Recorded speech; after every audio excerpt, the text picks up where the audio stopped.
Voici la Terre, telle qu'elle était il y a 90 millions d'années, lors de la période géologique du Crétacé supérieur. Une époque de réchauffement extrême, où les dinosaures régnaient encore sur la planète.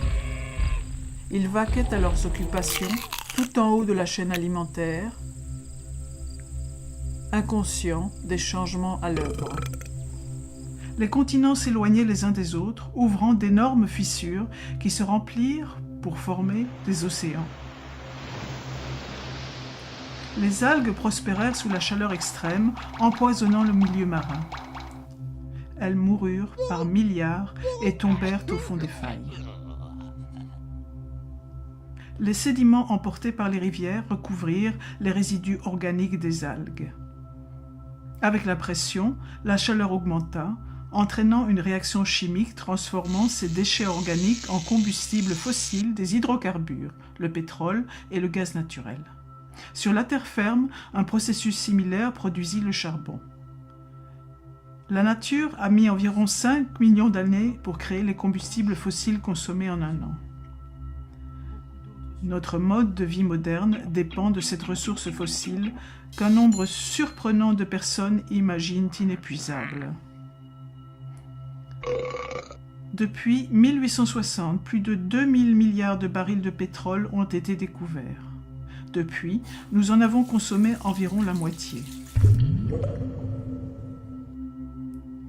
Avant d'extraire le pétrole du sol, il faut le découvrir. Au départ, c'était facile et peu coûteux à extraire. Découvert en 1900, Spindletop fut le premier grand champ pétrolier états-unien. Beaucoup d'autres suivirent. Puis, les géologues parcoururent les États-Unis et découvrirent d'énormes quantités de pétrole, de gaz et de charbon. Les États-Unis extrayaient plus de pétrole que tout autre pays, leur permettant de devenir une superpuissance industrielle. Une fois qu'un puits de pétrole commence à produire, son déclin est inéluctable. Chaque puits individuel a un débit de production propre. La production cumulée d'un grand nombre de puits prend la forme d'une courbe en cloche. En général, un pays atteint son pic de production 40 ans après son pic de découverte, pour entrer ensuite dans une phase de déclin définitive. Dans les années 1950, Marion King Hubbert, un géophysicien employé de Shell, prédit que la production de pétrole états-unienne atteindrait un maximum en 1970, 40 ans après le pic des découvertes. Peu l'ont cru. Cependant, en 1970, la production états-unienne atteignit son pic pour ensuite décroître constamment. Hubbert avait vu juste. À partir de ce moment, les États-Unis ont été de plus en plus dépendants de l'importation de pétrole. Cela les a rendus vulnérables aux ruptures d'approvisionnement et a contribué aux crises économiques résultant des chocs pétroliers de 1973 et de 1979. 1930 est l'année du pic des découvertes de pétrole aux USA. Ensuite, malgré les avancées technologiques, les découvertes se raréfièrent cruellement. Le champ découvert récemment dans la réserve naturelle Anower en Alaska ne fournirait au mieux que 17 mois de consommation. Même le champ Jack II du golfe du Mexique ne fournirait que quelques mois de la demande états-unienne. Aucun de ces gros gisements ne peut satisfaire les besoins états-uniens. Il devient évident que la production a atteint son pic ou en est tout près. Au niveau mondial, les découvertes atteignirent un pic dans les années 1960. Plus de 40 ans plus tard, la chute des découvertes de nouveaux champs semble inexorable. 54 des 65 pays grands producteurs ont déjà atteint leur pic de production.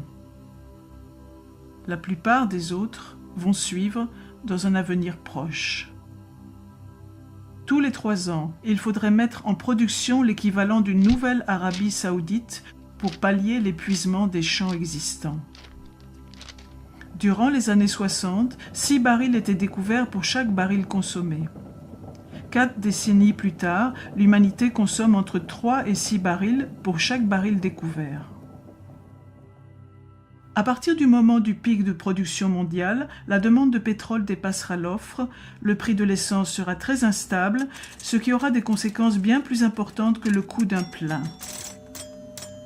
Les villes modernes sont dépendantes du carbone fossile. Même les routes sont faites d'asphalte, un produit pétrolier, comme le toit de beaucoup de maisons.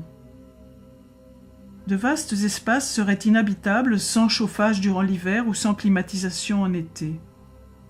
L'étalement urbain nécessite la voiture pour se rendre au travail, à l'école ou au magasin.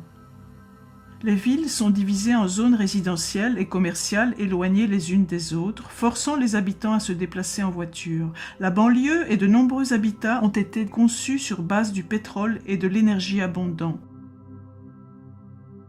Les produits chimiques issus du pétrole ou composés pétrochimiques sont la base d'un nombre incalculable de produits. L'agriculture moderne est très dépendante des combustibles fossiles, tout comme les hôpitaux, l'aviation, les systèmes de distribution d'eau et l'armée états-unienne qui, à elle seule, utilise environ 140 millions de barils par an. Sans pétrole, il n'y aurait ni plastique ni polymère indispensables pour fabriquer les ordinateurs, les appareils électroniques de divertissement et les vêtements. L'économie mondiale actuelle repose sur une croissance infinie exigeant toujours plus d'énergie à bas prix. Nous sommes si dépendants des combustibles fossiles que même une petite interruption dans l'approvisionnement peut avoir de grandes conséquences sur notre vie.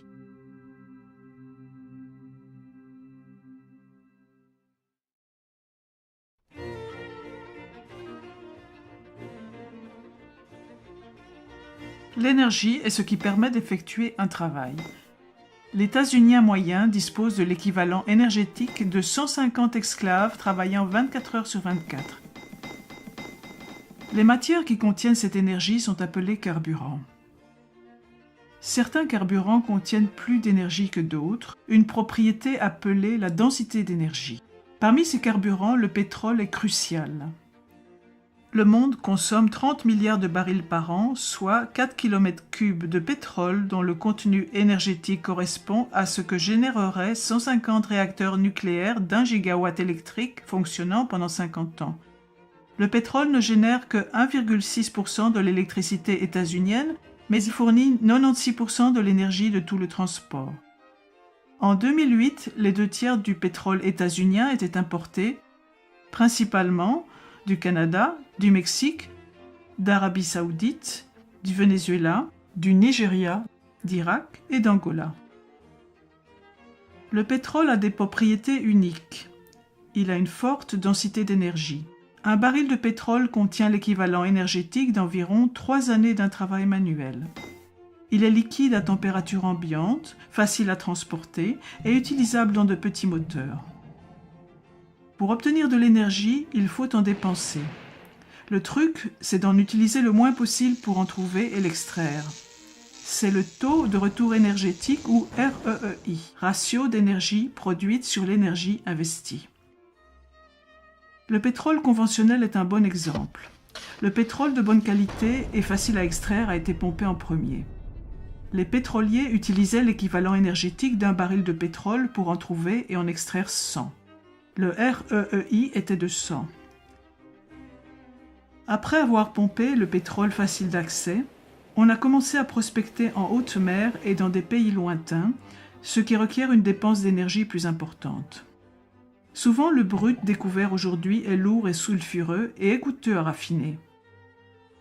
Aujourd'hui, le REEI du brut n'est que de 10. Utiliser une quantité donnée d'énergie pour obtenir un combustible qui en compte moins est sans intérêt. On peut convertir une source d'énergie en une autre. En procédant ainsi, on perd une part de l'énergie contenue dans le combustible initial. par exemple les pétroles non conventionnels, les sables bitumineux et le pétrole de schiste. On trouve principalement les sables bitumineux au Canada. Les 2/3 des schistes du monde sont aux USA. Ces deux carburants peuvent être transformés en pétrole de synthèse. Toutefois, ce procédé requiert beaucoup de chaleur et d'eau douce, réduisant leur REI, qui varie de 5 à aussi peu que 1,5. Le pétrole de schiste est un carburant très pauvre qui, à poids égal, contient environ 1/3 de l'énergie des céréales d'un petit déjeuner. Le charbon est abondant et génère presque la moitié de l'électricité de la planète. Nous brûlons 8 km3 de charbon par an. Toutefois, la production mondiale pourrait atteindre un pic avant 2040. Dire que les États-Unis disposent de siècles de charbon est fallacieux, car c'est ignorer la hausse de la demande et la baisse de qualité. L'essentiel de l'anthracite, le meilleur des charbons, a disparu. Reste le charbon de moindre qualité, moins dense énergétiquement. Il n'y a plus de charbon en surface, d'où une production difficile, les mineurs devant creuser plus profond et dans des endroits moins accessibles. Ils détruisent aussi le sommet des montagnes pour atteindre le charbon, provoquant un désastre environnemental. On trouve souvent du gaz naturel près du pétrole et du charbon. Les découvertes de gaz états-uniens ont atteint un pic dans les années 50 et le pic de production a eu lieu au début des années 70. Si on avance de 23 ans la courbe des découvertes, l'avenir de la production du gaz naturel conventionnel états-unien apparaît clairement. Des techniques nouvelles ont permis l'extraction de gaz non conventionnels, comme le gaz de schiste, ce qui pourrait postposer le pic de production. Le gaz non conventionnel est mis en cause pour son exploitation très polluante, son REI insuffisant et son prix élevé. Même avec le gaz non conventionnel, le pic de production mondiale de gaz devrait avoir lieu avant 2030.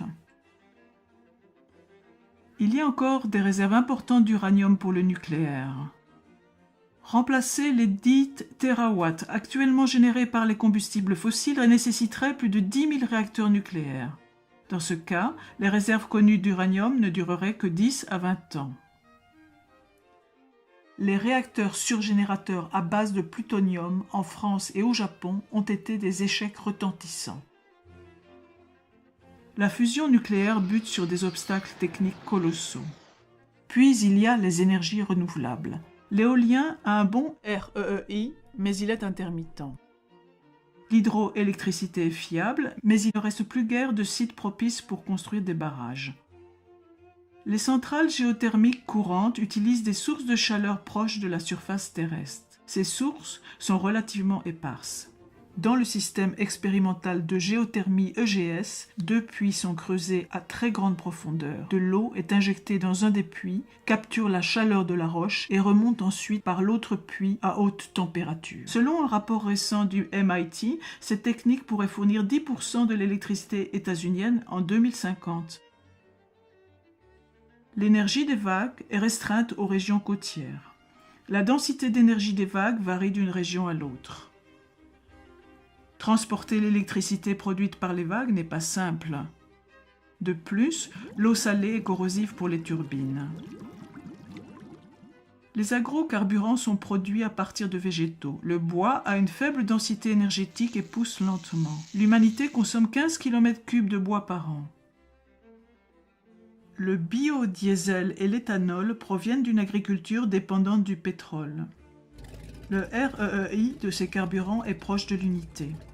Certains politiciens veulent convertir du maïs en éthanol. Fournir de la sorte le 10e des besoins états-uniens en essence en 2020 demanderait 3% de la surface du pays. Produire ainsi toute l'essence états-unienne en 2020 nécessiterait qu'un tiers du territoire y soit consacré alors que la surface agricole actuelle n'occupe que 19% du sol. L'hydrogène doit être extrait du gaz naturel, du charbon ou de l'eau, ce qui demande plus d'énergie que ce qu'on en obtient de l'hydrogène. Une économie basée sur l'hydrogène est donc improbable. Les panneaux solaires de la Terre entière produisent de l'électricité comme 2 centrales au charbon. L'équivalent d'environ 2,5 tonnes de charbon sont nécessaires pour fabriquer un seul panneau solaire. Une surface de 360 000 km² de panneaux serait nécessaire pour couvrir la demande mondiale actuelle. En 2007, il y avait environ 10 km² de panneaux. Les centrales solaires thermiques ont un grand potentiel, quoique actuellement il y en ait peu en service.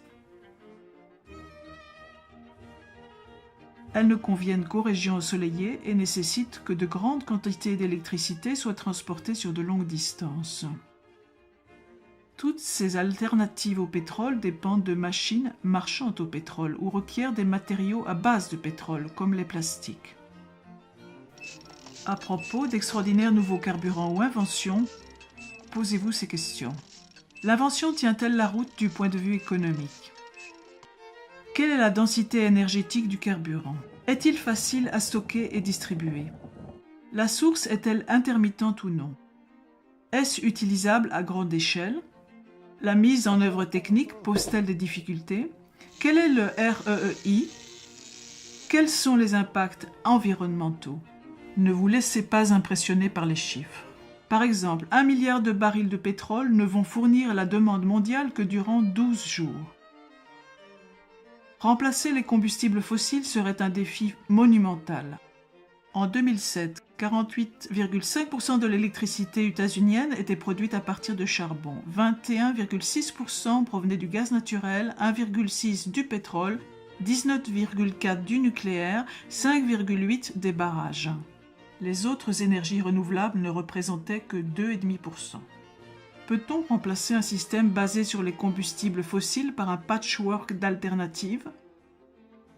Des avancées techniques majeures sont nécessaires, de même que la volonté politique et la coopération, des investissements massifs, un consensus international, une réaffectation des 34 000 milliards de l'économie mondiale, dont les transports, les industries manufacturières et l'agriculture, ainsi que des fonctionnaires compétents pour gérer la transition. Si ces conditions sont réunies, peut-on conserver notre mode de vie actuel?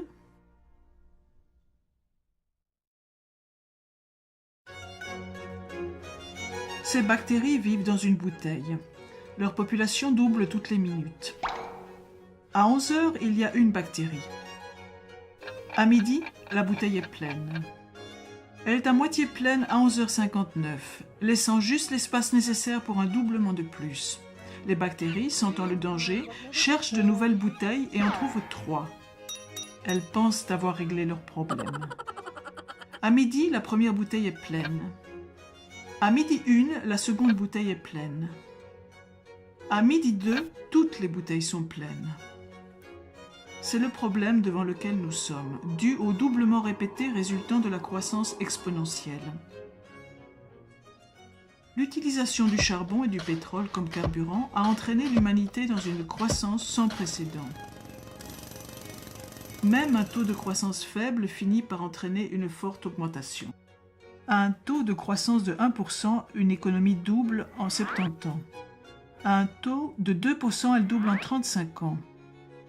À un taux de 10%, une économie double en seulement 7 ans. Si une économie croît au taux de 3%, elle double tous les 23 ans.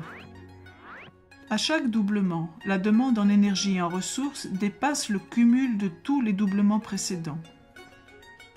Le système financier est construit sur l'hypothèse de la croissance, ce qui requiert toujours plus d'énergie pour la soutenir. Les banques prêtent l'argent qu'elles n'ont pas et ce faisant, elles le créent. Les emprunteurs utilisent cet argent d'endettement nouvellement créé pour faire croître leurs entreprises et rembourser la dette avec un intérêt, ce qui requiert encore plus de croissance.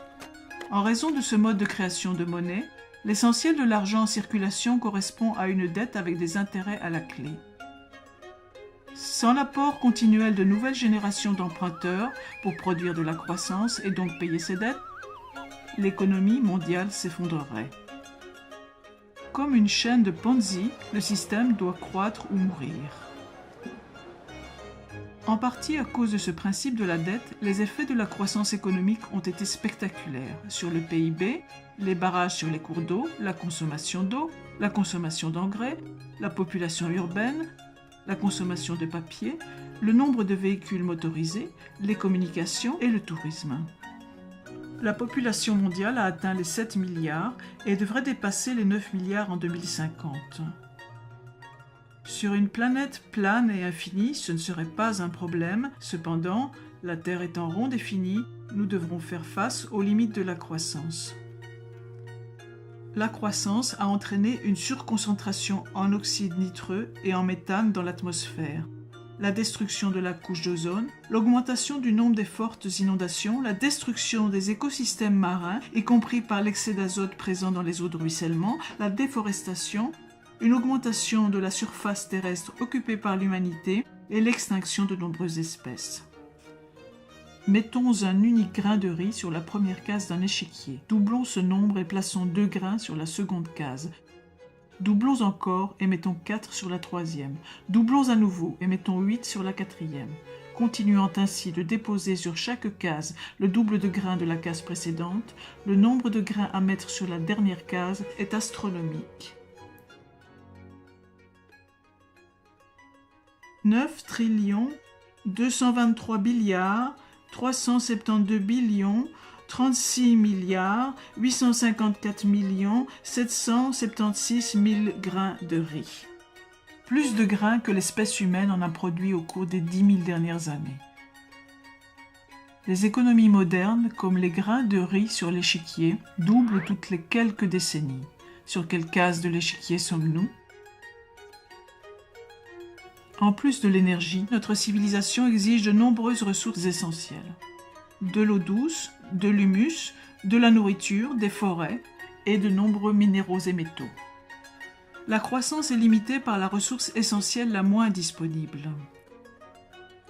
Un tonneau est un assemblage de douelles et comme l'eau remplissant un tonneau, la croissance ne peut dépasser la douelle la plus courte, c'est-à-dire la ressource essentielle la plus limitée. L'espèce humaine accapare actuellement 40% de la production de la photosynthèse terrestre. Même si nous pouvions en utiliser 80%, il nous serait impossible d'en utiliser 160%.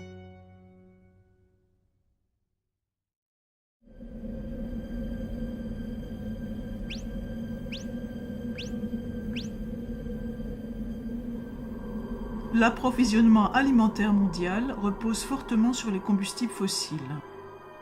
Avant la Première Guerre mondiale, toute l'agriculture était biologique. Suite à l'invention d'engrais et de pesticides dérivés du pétrole, la production agricole à l'hectare a fortement augmenté, entraînant une augmentation de la population. L'utilisation d'engrais artificiels a nourri bien plus de personnes que ce qui aurait été possible avec l'agriculture biologique seule. Les combustibles fossiles sont nécessaires pour l'équipement des fermes, le transport, la réfrigération, l'emballage en plastique et la cuisson. L'agriculture moderne utilise la terre pour transformer des combustibles fossiles en nourriture et la nourriture en population. Environ 7 calories de combustibles fossiles sont utilisées pour produire 1 calorie alimentaire. Aux États-Unis, la nourriture parcourt environ 2500 km de la ferme au consommateur. En plus de la déplétion des carburants fossiles, d'autres menaces pèsent sur le système actuel de production alimentaire. Une énergie peu coûteuse, de meilleures techniques et les subventions ont entraîné une importante surpêche. Les prélèvements mondiaux de poissons ont atteint un pic à la fin des années 1980, forçant les pêcheurs à pêcher en eau profonde. L'excès d'azote des engrais fabriqués à partir de combustibles fossiles a empoisonné rivières et mers, créant ainsi d'énormes zones mortes. À ce rythme, toutes les populations de poissons devraient s'effondrer d'ici 2048. Villes et industries sont la source de pluies acides qui vident le sol de ses nutriments essentiels tels que le potassium, le calcium et le magnésium. Une autre menace est le manque d'eau. Beaucoup de fermes pompent l'eau des aquifères souterrains pour l'irrigation. Un aquifère a besoin de milliers d'années pour se remplir, mais peut être asséché en quelques décennies, tout comme les puits de pétrole. Aux États-Unis, l'aquifère géant d'Ogallala a atteint un niveau si bas que de nombreux agriculteurs ont dû revenir à une agriculture sèche, moins productive. De plus, l'irrigation et l'utilisation d'engrais peuvent entraîner la salinisation, l'accumulation de sel dans le sol. C'est une cause majeure de la désertification. Une autre menace est la perte d'humus. Il y a 200 ans, il y avait 1,8 m d'humus sur les prairies états-uniennes. Aujourd'hui, en raison du labourage et de pratiques inappropriées, environ la moitié de l'humus a disparu. L'irrigation favorise le développement de la rouille noire. Ce champignon pourrait détruire 80% des récoltes de céréales du monde. Selon Norman Borlaug, le père de la Révolution verte, la rouille noire a un immense potentiel de destruction sociale. L'utilisation d'agrocarburants signifie que moins de terres seront disponibles pour l'agriculture nourricière. Toute surface a une capacité de charge limitée. C'est le nombre d'animaux et d'êtres humains qui peuvent y vivre indéfiniment. Si une espèce dépasse la capacité de charge de cette surface, son nombre d'individus diminuera jusqu'à revenir sous les limites naturelles. L'espèce humaine a écarté cet obstacle en exploitant de nouvelles terres et en augmentant la production à l'hectare, principalement grâce au pétrole. Poursuivre la croissance nécessite plus de ressources que ce que la Terre peut fournir, mais aucune nouvelle planète n'est disponible. En plus de tous ces défis, d'ici 2050, la production alimentaire doit doubler pour nourrir une population mondiale croissante. 1 milliard de personnes sont déjà sous-alimentées. À l'avenir, avec une production de pétrole et de gaz naturel en déclin, nourrir 9 milliards de personnes sera une gageure.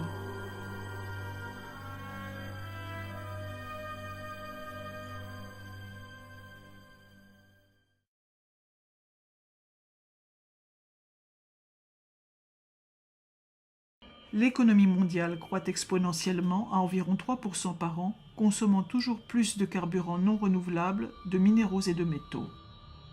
Même chose pour les ressources renouvelables comme l'eau, la forêt, le sol et le poisson, consommées plus vite qu'elles ne se renouvellent. Même à un taux de croissance de 1%, l'économie aura doublé dans 70 ans. D'autres facteurs aggravent le problème. La mondialisation permet aux gens d'acheter des biens et de la nourriture produits à l'autre bout du monde. Les lignes d'approvisionnement sont longues, mettant la pression sur une ressource pétrolière limitée. Nous dépendons de pays lointains pour nos produits de première nécessité. Les villes modernes sont dépendantes des carburants fossiles. L'essentiel du système bancaire repose sur la dette, entraînant les gens dans une spirale de prêts et remboursements, engendrant la croissance. Que faire face à tous ces problèmes? Beaucoup croient que la crise peut être évitée par les économies d'énergie, la technique, la croissance intelligente, le recyclage, les voitures électriques ou hybrides, la substitution ou le vote. L'économie d'énergie vous fera économiser de l'argent, mais elle ne suffira pas à sauver la planète. Si certains abaissent leur consommation de pétrole, la diminution de la demande réduira les prix, permettant aux autres de l'acheter à moindre coût. De la même façon, un moteur plus efficace utilisant moins d'énergie va paradoxalement entraîner une hausse de l'utilisation d'énergie. Au XIXe siècle, l'économiste anglais William Stanley Jevons observa que de meilleures machines à vapeur ont fait du charbon une source d'énergie plus intéressante, entraînant une hausse du nombre de ces machines et donc de la consommation de charbon. La croissance de l'utilisation consomme toute énergie et ressources économisées.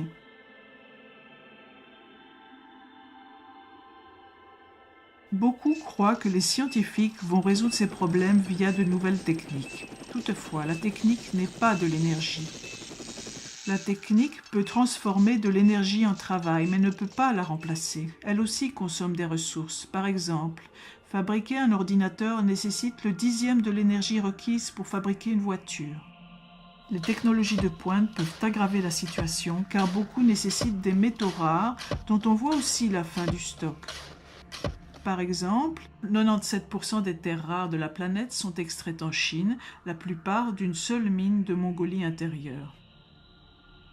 Ces métaux sont utilisés dans les pots catalytiques, les moteurs d'avion, les aimants performants et les disques durs, les batteries pour voitures hybrides, les lasers, les générateurs de rayons X portables à protection des rayonnements nucléaires, les disques compacts, les moteurs de véhicules hybrides, les lampes à basse énergie, les fibres optiques et les écrans plats. La Chine envisage de restreindre l'exportation de ces minéraux en raison de la hausse de la demande. Le soi-disant développement durable est une illusion car il fait aussi appel, de façon toujours croissante, aux métaux et minéraux non renouvelables, y compris aux terres rares. Le recyclage ne réglera pas le problème car il demande de l'énergie et le processus n'est pas efficace à 100%. On ne peut récupérer qu'une fraction des matières recyclées.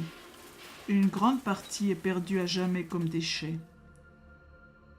Les voitures électriques nécessitent de l'électricité. Comme la plus grande part de l'électricité est générée à partir de combustibles fossiles, ce n'est pas une solution. En plus, la fabrication de toute voiture consomme du pétrole.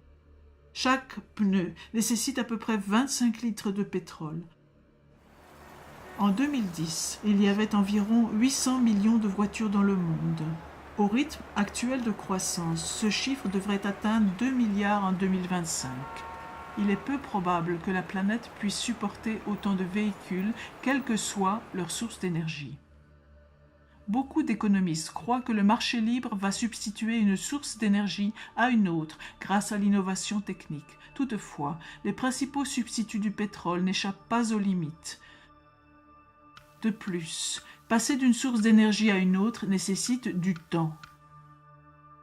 Le rapport Hirsch du département américain à l'énergie estime qu'il faut au moins 2 décennies pour se préparer aux effets du pic pétrolier. Les problèmes du manque d'énergie, de l'épuisement des ressources, de la perte de l'humus et de la pollution sont tous des symptômes d'un unique problème plus fondamental, la croissance. Tant que notre système économique demandera une croissance infinie, aucune réforme ne sera possible. Dans ce cas, de quoi le futur sera-t-il fait? Les optimistes croient que la croissance durera indéfiniment, sans limite. Les pessimistes pensent que nous allons vers un nouvel âge de pierre ou vers l'extinction. La vérité est peut-être entre ces deux extrêmes. Il est possible que notre société retourne à un état plus simple, dans lequel la consommation énergétique serait bien moindre. Cela signifie un autre mode de vie pour beaucoup, plus de travail manuel, de travail agricole et de production locale de biens, de nourriture et de services. Comment se préparer à un tel futur éventuel? Attendez-vous à moins de nourriture et de biens venant de loin?